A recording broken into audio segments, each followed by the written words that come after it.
Guys, andito tayo ngayon guys sa expressway dito sa may Hota Road going to Harik Raya. So ito guys yung bagong truck natin na inisyo kahapon. At ito guys, napakaganda rito sa loob niya guys. Unahin natin dito sa kanyang panel board. Ito ay Volvo Globetrotter 460. Ito guys. Ayan guys, yung ayan yung kanyang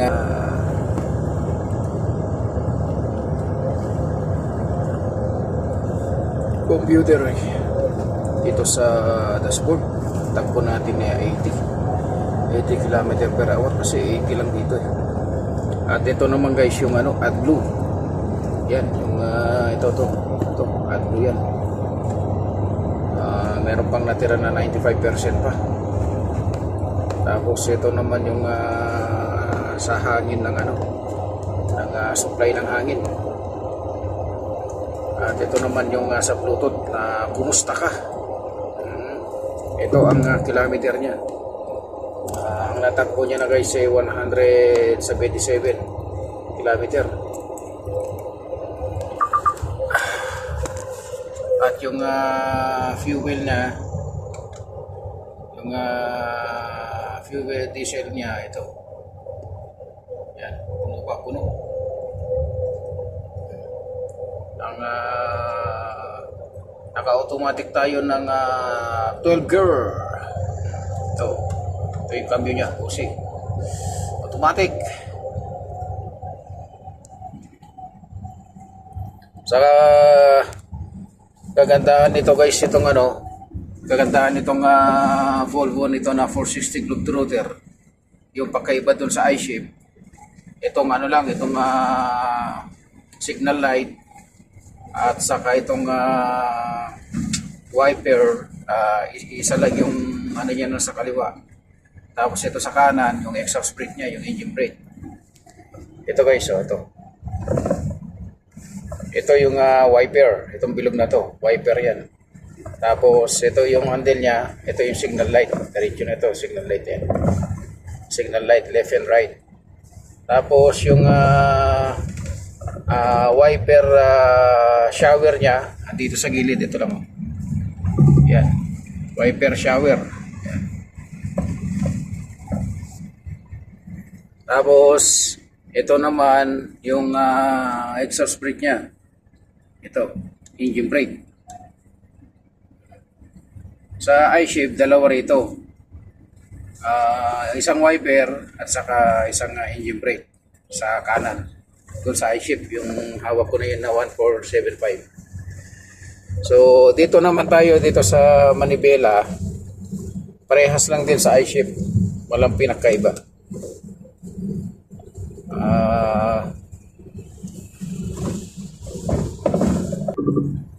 Walang pinakaiba dito sa I-Shape na Volvo I-Shape. Dito sa Manibela, magkaparehas lang sila.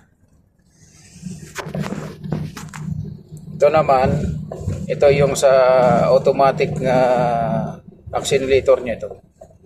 Yung program niya dun. Ito yung cancel niya. Itong plus na to, yan yung kung ilan ang takbo mo, automatic pinitin mo lang yan.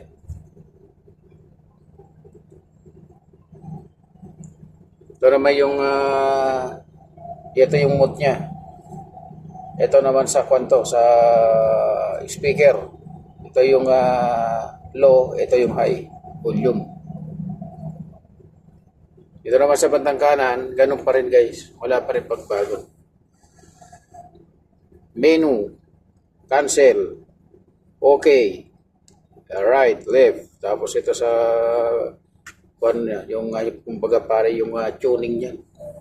Ito naman yung sa Bluetooth. Tapos yun sa calling niya.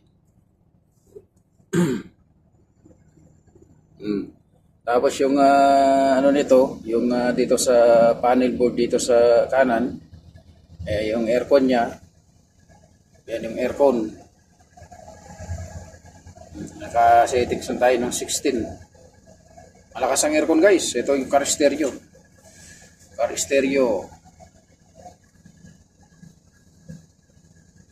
Yan naman yung mga switch ng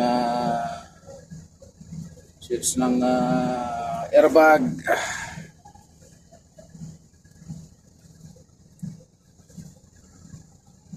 Ito naman yung sa front rider camera.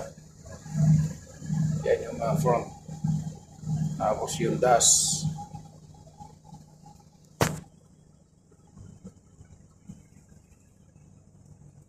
Ito naman sa front wheel. Yan. Doon sa harap, sa gulong. Yung kailan naka-on nito kasi pagka yung nakalabas ka dyan sa guhit na yan, nagbabaser dito sa loob. Saka dyan sa kanan, yung dilaw na yan, pag napakan ng gulong yan, nagbabaser dito sa loob, nag-alarm. At ayan naman guys, yung camera radar, yan, yung nasa taas. At ito naman na nasa baba, camera din yan. Yan. Kaya yung mga signboard dyan, na may mga signboard dito sa mga gilid-gilid dito sa kanan, na mayroong mga nakalagay na mga 50, 70, 20, ganyan. Nararadar nitong camera na to. Nagbabaser siya rito, saka dito nalabas yun. Yan nalabas. At yun naman guys, yung loob nitong truck na ito, napakaluwag. Ayan. Ang cabin, lagayan niya ng damit. At ito naman yung ilaw nitong cabin. Yan, ilaw niya. Switch. Tapos ito, blinker. Yan, napakaganda guys ng napakaluwang ng loob itong Volvo Globetrotter na to. Yan yung talagang brand new guys. Ang mga mabalot pa ng plastic. Oh. Ayan yung second bed niya sa taas. Yan ang second bed niya sa taas. Pwedeng pag merong pang-chicks yan, pwede matulog dyan. Pwede umangkas yung chicks. Napakaluwang ngayon sa loob. Ganda ng higaan guys. Brand new talaga itong truck na ito. Napakabango, mabango sa loob. Talagang masasabi natin na for the first time na virgin tayo ng truck na Albaray na brand new talaga. At higit sa lahat doon, may mga gatas doon sa kadyos, saka mga gulay yan guys. Maganda gamitin guys, maganda gamitin. Talagang napakasarap gamitin talaga pag brand new truck. Yan yung mga yung kuwan ng sigarilyo, yung lighter ng sigarilyo yan. Kompleto guys. Oo. Tapos ito yung cambio niya guys, ayan, automatic yan. Yan yung cambio niya Yan yung cambio niya reverse, neutral, automatic, manual, yan Yan, ito naman extra power. Ito. Extra power niya yan. Automatic na rin to guys, automatic door na rin to, yan Sa side mirror, pag sa side mirror to. Kung halimbawa i-adjust mo side mirror ng kaliwa, pindutin mo lang to. Yan, tapos kaliwa, ito kanan. Ito naman dun sa maliit, ito, yun dyan.